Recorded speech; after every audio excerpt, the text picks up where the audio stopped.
Quando fiz 68 anos, prometi a mim mesma que não passaria mais um dia esperando que a vida me surpreendesse. Eu já tinha esperado demais, por um telefonema que nunca veio, por um amor que não voltou, por filhos que cresceram e se ocuparam, por um tempo só meu que parecia sempre ser adiado.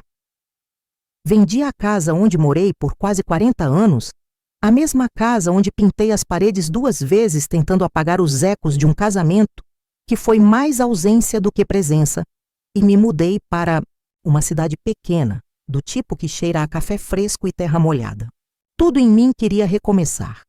Só não imaginei que recomeçar significaria encarar um espelho diferente, em forma de gente, um homem calado, de sorriso contido, que parecia ter colecionado os mesmos silêncios que eu, ou talvez até mais.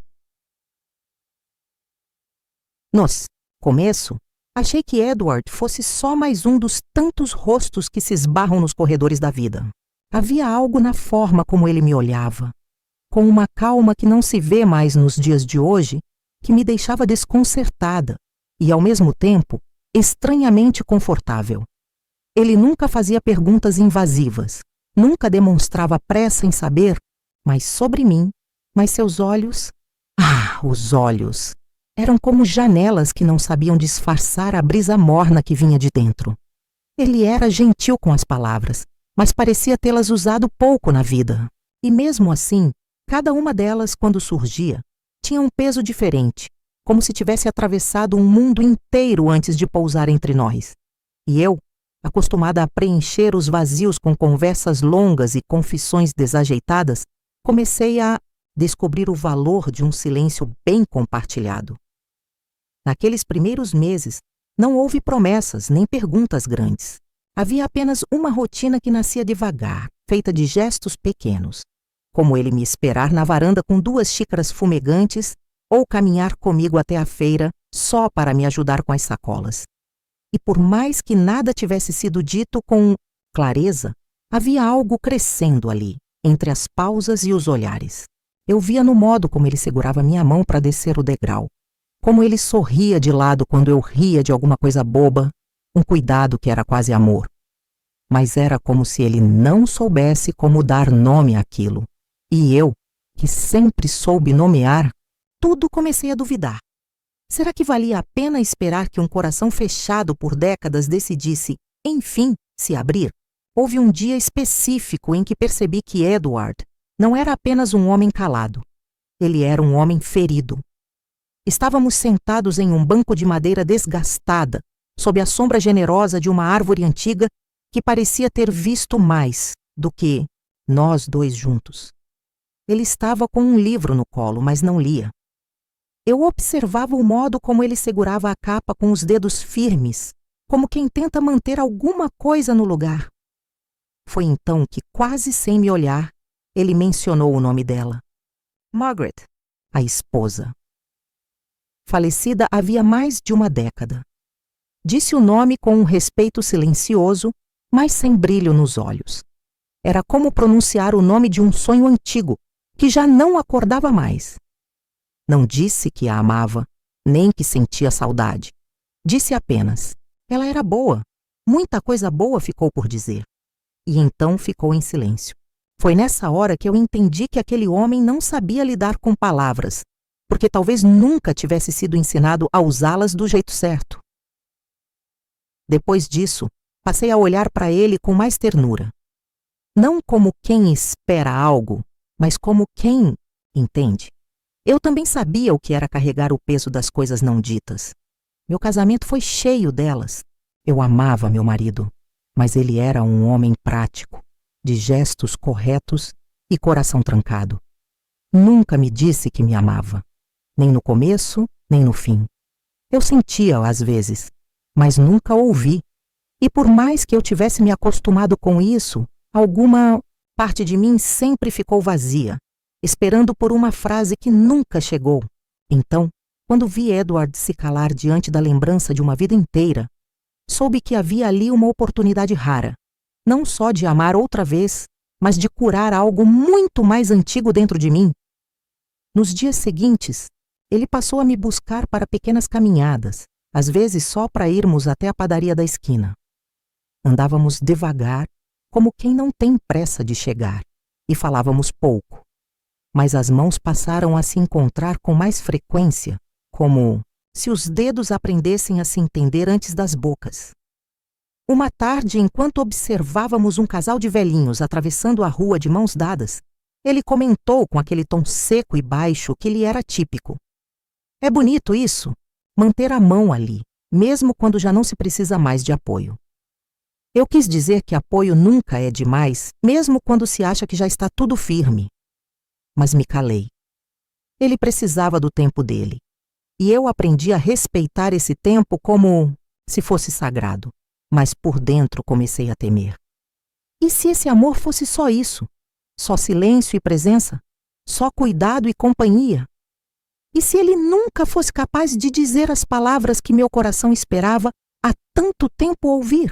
Será que eu conseguiria amar sem escutar aquilo que sempre desejei? Ou será que, mais uma vez, eu estava me oferecendo demais para alguém que não sabia receber? Houve uma noite em que tudo pareceu se curvar diante das minhas incertezas. Chovia devagar, uma chuva fina e persistente que parecia refletir o que se passava dentro de mim. Edward me ligou, coisa rara, perguntando se eu queria jantar com ele. A voz estava um pouco mais trêmula do que o normal, e por um momento, algo em mim quis dizer não. Não porque eu não quisesse vê-lo, mas porque estava cansada de tentar decifrar os sentimentos de um homem que escondia mais do que revelava. Mas fui. Parte de mim ainda acreditava que havia algo ali esperando para florescer. E talvez aquela fosse a noite em que isso aconteceria. O jantar foi simples, como tudo nele. Ele tinha feito um ensopado, desses de receita de mãe, e serviu com um vinho, barato, mas bem escolhido. Conversamos pouco, rimos menos do que o normal. Eu sentia que havia algo preso na garganta dele, mas não vinha. No fim da noite, quando já me despedia na porta, ele segurou minha mão com um cuidado que me desmontou. Não havia desejo, nem impulso, só a necessidade de não me deixar ir ainda. Foi então que ele disse: "Fico bem quando você está aqui." Aquilo, vindo de qualquer outro homem, seria quase nada. Mas vindo de Edward, era quase tudo. Quase. Só que eu não queria mais quases. Naquela noite dormi mal. Revi cada instante com ele desde que nos conhecemos. Cada caminhada, cada gesto, cada silêncio. Tentei convencer a mim mesma de que aquilo era amor, ainda que sem palavras. Mas meu coração, que aprendeu a ser paciente por longos anos, começou a se impacientar. Eu queria ouvir. Pela primeira vez na vida, eu queria ouvir aquilo. Não por carência, nem por drama, mas porque eu merecia. Porque depois de tantos anos calando minhas vontades, eu finalmente sabia o que queria. E queria isso dito, assumido, exposto. Cansei de decifrar. Cansei de entender. Amor para mim agora precisava ser verbo, e não só gesto. Nos dias que se seguiram, comecei a me afastar devagar. Não era vingança nem orgulho, era proteção. E talvez um teste inconsciente. Eu queria ver se minha ausência lhe doía, se minha falta era maior que seu medo. E foi aí, exatamente aí, que a vida começou a mexer suas peças de forma inesperada. Foi estranho como ele notou minha ausência antes mesmo que ela fosse total. Não deixei de atendê-lo. Não fui grosseira. Não desapareci de uma vez. Apenas comecei a recuar. Uma caminhada que antes era semanal virou quinzenal. Um café que ele preparava com tanto cuidado ficou sem data para acontecer. Minhas respostas, antes cheias de entusiasmo e detalhes, tornaram-se pontuais, suaves, mas distantes. E Edward, aquele homem que sempre pareceu tão imperturbável, começou a titubear. Certa vez, ao me ver de longe na feira e perceber que eu não o vi, ou fingi não ver, ele esperou que eu terminasse minhas compras e apareceu na calçada da frente, como quem queria perguntar algo, mas não sabia como. Apenas acenou com a cabeça, sorriu leve e foi embora. E naquele gesto contido havia uma inquietação nova, como se, pela primeira vez, ele não soubesse onde me tinha. E eu confesso, parte de mim sentiu uma culpa silenciosa, mas a outra parte, a que aprendeu a se proteger, apenas ficou ali, observando. Comecei a ocupar meu tempo com outras coisas. Entrei em uma aula de pintura para seniores, algo que sempre tive curiosidade, mas nunca tempo ou coragem. Fiz amizade com uma senhora chamada Ruth, viúva há 16 anos, que falava abertamente sobre saudade e sobre como havia aprendido a dançar sozinha. Me inspirei nela mais do que imaginava. Comecei a andar mais de cabeça erguida, a rir mais alto, a vestir roupas coloridas que haviam ficado esquecidas no fundo do armário por anos. Não porque queria provocar Edward, mas porque redescobri que havia vida em mim. E ela não deveria mais depender do silêncio de um homem, mas é claro que doía. Eu sentia falta dele nos momentos mais improváveis. Quando via um pássaro, raro pousando no jardim, quando encontrava um livro com a capa desgastada em um sebo, e me lembrava do modo como ele manuseava as páginas. Senti falta até do silêncio dele, aquele silêncio cheio de presença que só ele sabia fazer. Mas eu resistia. Porque o amor, se não se manifesta, se apaga. E eu não queria mais alimentar algo que só vivia em gestos tímidos e promessas, não ditas, até que numa manhã fria de outono, recebi uma ligação. Ruth estava comigo, escolhendo tintas em uma loja do centro, quando vi o nome dele no visor. Meu coração apertou. Era um horário em que ele nunca me ligava. Atendi com a voz mais firme do que sentia por dentro. E foi quando ele disse, sem rodeios, com uma urgência que nunca antes havia demonstrado: "Você pode vir até aqui? Por favor." Foram as 2 palavras finais, "por favor", que me quebraram. Havia algo ali que parecia diferente, algo em sua voz que eu nunca tinha ouvido. Medo, talvez, ou saudade, ou quem sabe, amor, enfim, tentando se pronunciar. Fui, sem pensar demais, sem me maquiar, sem escolher a blusa certa, apenas fui. Meu coração batia como se estivesse entrando em território desconhecido, o que era irônico, considerando o quanto eu já conhecia Edward, ou achava que conhecia. Quando cheguei, ele estava sentado na cadeira de balanço, a mesma onde tantas vezes compartilhou silêncios ao meu lado. Mas naquela manhã, ele não balançava. Estava imóvel. Os olhos fixos em mim desde o instante em que estacionei o carro tinham um brilho que me desarmou. Ele parecia menor, mais vulnerável, e por um segundo me vi diante de um homem que havia envelhecido semanas em poucos dias. "Entra", ele disse, e a voz saiu firme, mas com uma rachadura sutil, como porcelana antiga prestes a lascar. Entrei, sentei e esperei. Eu sabia que ele tinha algo a dizer, mas não iria pressioná-lo. Aprendi que algumas palavras precisam escavar fundo antes de emergirem, e naquele instante, ele estava cavando dentro de si. "Grace", ele começou com as mãos entrelaçadas sobre os joelhos. "Não sou bom nisso. Você sabe. Passei a vida toda sem saber dizer o que sentia. Nem para minha mulher, nem para os meus filhos, nem para mim mesmo, às vezes. E achei que você entenderia. Achei que você não precisava ouvir, que o que eu fazia era o suficiente." Fiquei em silêncio. Ele continuou. "Mas quando você começou a se afastar, quando eu vi que você estava aprendendo a ser feliz sem mim, eu percebi que eu precisava mudar, porque dessa vez, se eu não falasse, se eu não dissesse de verdade, eu ia perder." Essas palavras, "eu ia perder", caíram sobre mim com o peso de tudo que eu já havia sentido, mas nunca dito. Era ele, finalmente, se vendo como alguém que podia perder, que tinha algo, ou alguém, a perder. E isso, vindo dele, era mais que uma confissão. Era um pedido. Eu não sei como dizer bonito, nem certo. Mas o que eu sei é que desde que você chegou, tudo ficou diferente.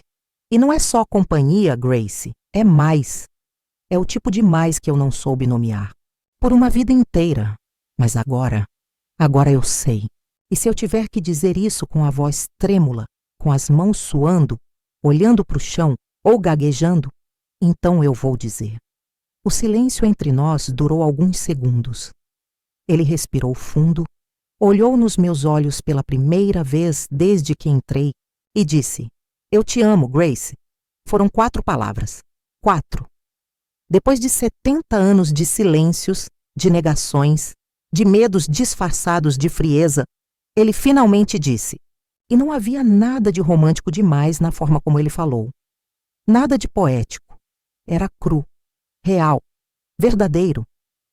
E naquele momento foi tudo. Por um instante, não consegui me mover. As palavras dele ainda flutuavam no ar, como se o tempo tivesse parado para que eu pudesse saboreá-las por completo. Eu te amo, Grace. Nunca pensei que ouvir isso da boca de Edward me faria chorar, mas chorei. Não um choro escandaloso ou dramático.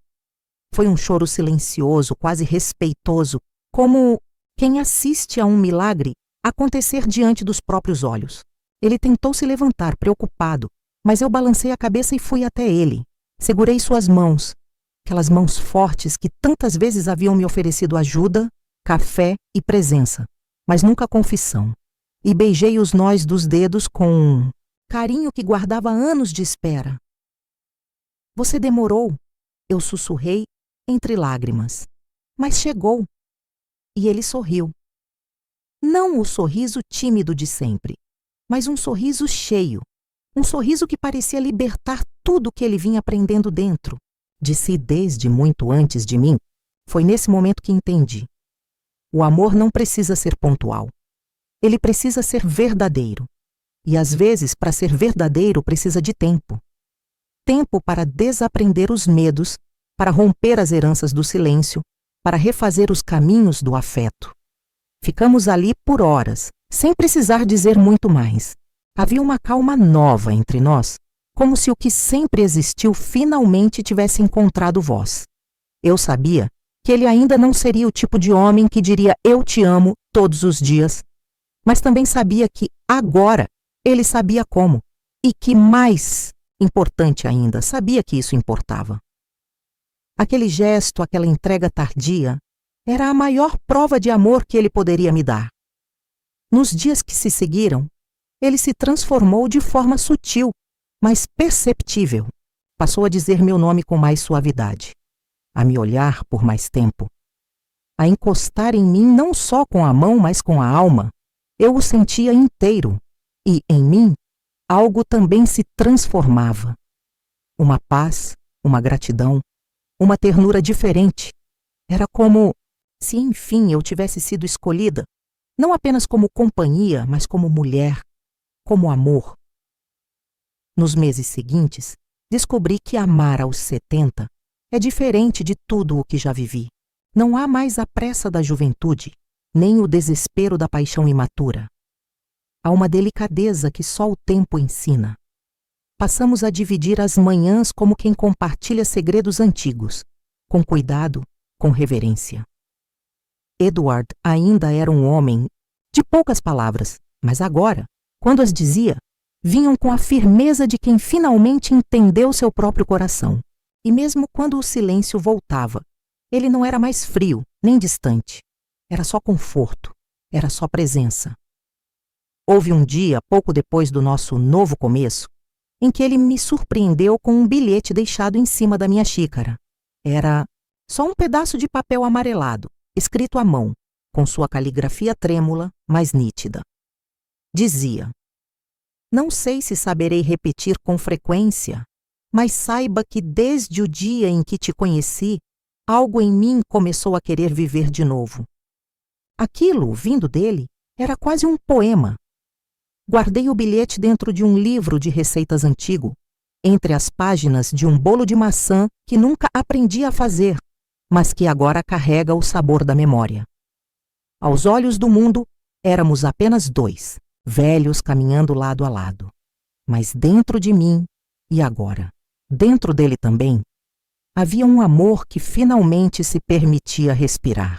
Não o amor idealizado dos contos de fada, mas aquele que vem depois de todas as dores, depois das perdas, depois dos silêncios. O amor que escolhe ficar, mesmo quando o tempo é curto. O amor que se constrói com maturidade, respeito e coragem. Às vezes, quando estamos sentados no jardim, ele segura minha mão sem dizer nada. Mas agora eu sei o que aquele gesto significa. Não preciso mais traduzir, não preciso mais esperar. Porque o homem que viveu 7 décadas sem dizer "eu te amo", finalmente encontrou sua voz. E essa voz me escolheu. E isso é tudo. Um certo silêncio que só o amor maduro conhece. Não é o silêncio do que falta, mas do que transborda. Agora, quando olho para Edward, vejo não apenas o homem que me escolheu, mas o menino perdido que finalmente encontrou abrigo.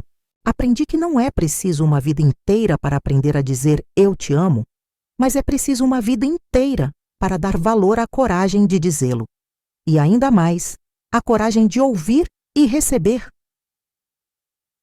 Vivemos nossos dias sem grandes planos, saboreando os detalhes. Um café dividido na varanda, a luz dourada do entardecer, filtrando pelas cortinas, risos suaves que escapam no meio das conversas sobre nada. Descobri que felicidade não é o extraordinário, mas o ordinário iluminado pelo afeto. E que o amor, mesmo tardio, é sempre bem-vindo.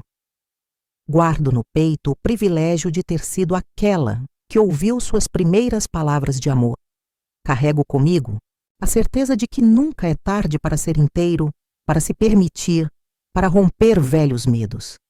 E quando alguém me pergunta se ainda vale a pena acreditar no amor depois de tanto tempo, sorrio e conto, sem pressa, a história do homem que disse "eu te amo" aos 70. Porque no fim, o que importa não é quando o amor chega, mas que ele chegue. E para nós dois, ele chegou como deveria, com verdade, com coragem, e a tempo de transformar o resto de nossas vidas em algo profundamente simples, profundamente nosso.